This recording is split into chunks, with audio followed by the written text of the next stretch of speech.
Thank you, Chair Cantwell. Next, we'll hear from Senator Lee. Senator Lee, you're recognized for questions. Thank you, Mr. Chairman. Thanks to each of you for being here. Ms. Baker, I'd like to start with you, if that's okay.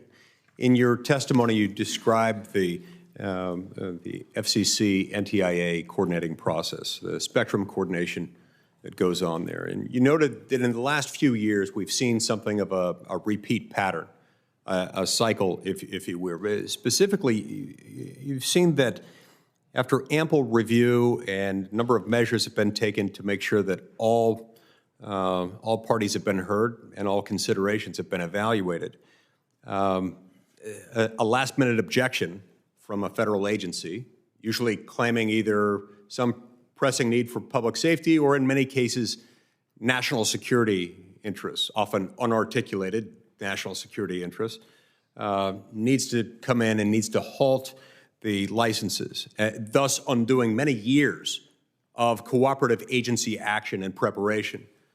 How do these last-minute objections from federal agencies who are presumably at this point operating outside the IRAC process affect the deployment of wireless networks?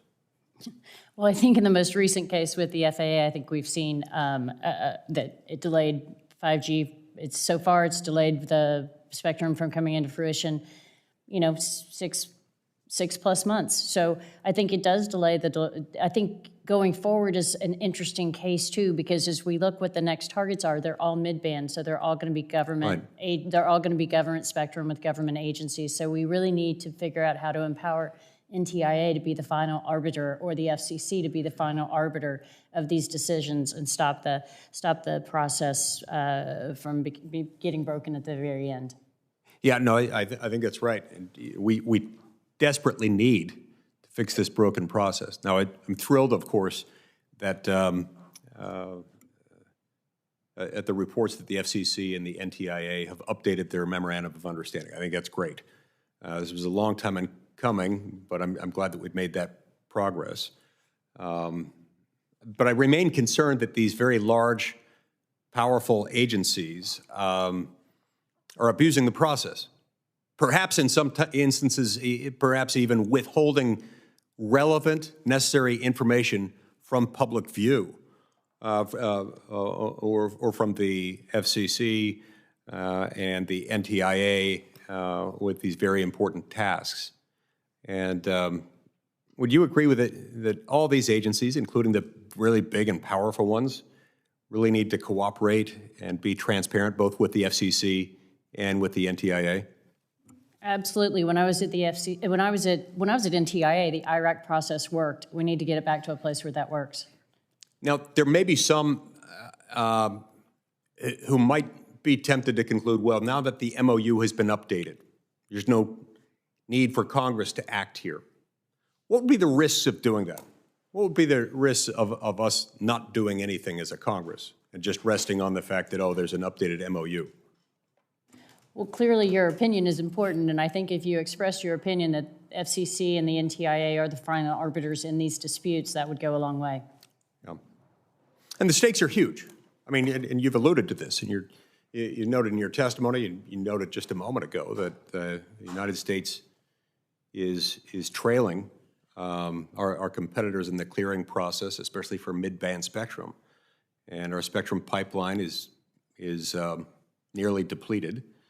And so does our current coordination process and our lack of a pipeline, what does that do to us in terms of our ability to compete globally?